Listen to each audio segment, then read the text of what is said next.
今次都想分享下我表姐嘅經歷。我表姐係天生個命格比較陰嘅，容易接觸靈體。加上上一次都講過啦，佢多年嚟身體唔好嘅原因呢，係因為佢媽媽多次墮胎之後呢，就被啲嬰靈纏繞。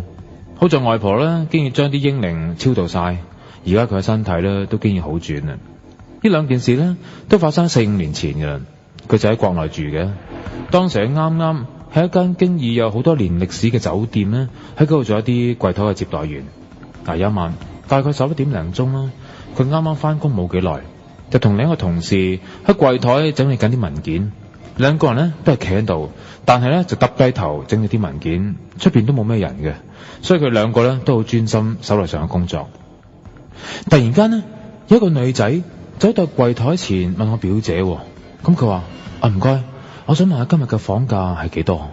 嗰個女仔嘅聲音呢好柔弱嘅，細到差唔多聽唔到。咁我表姐形容佢係大概一個15-16歲嘅鄉村嗰啲姑娘咁樣，着住一套碎花嘅衫，仲有呢係嗰種由頸到腋下部分呢有一個紐扣嗰種嚟嘅，感覺呢就好懷舊嘅，而且呢就鬢住兩條嘅孖辮，睇上去呢都唔係好似啲城市人㗎啦。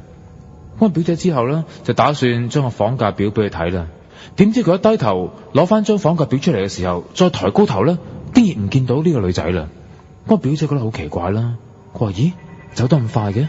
冇理由噶，就算走咗都應該仲見到佢噶。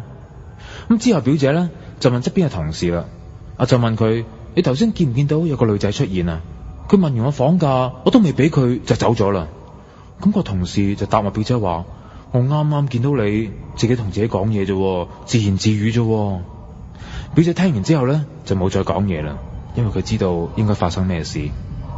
另一件事就係咁嘅，有一晚佢大概11點鐘就收工啦。收工之前呢，見到一班男人，其中一個呢仲係飲到醉晒咁樣，咁有人扶住佢過嚟啦。呢班人準備開間房，準備令呢個飲醉咗嘅人呢休息個晚藥。嗰個時候我表姐呢發現呢個酒醉嘅人身邊呢，佢企咗一個好高大嘅男人，而嗰個男人呢一直用一啲來意不善嘅眼神去望住我表姐嘅。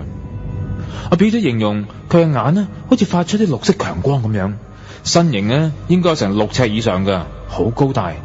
咁我表姐正當開口同呢班人講嘢嘅時候，嗰個男人呢用啲好兇神惡煞嘅眼神望住表姐。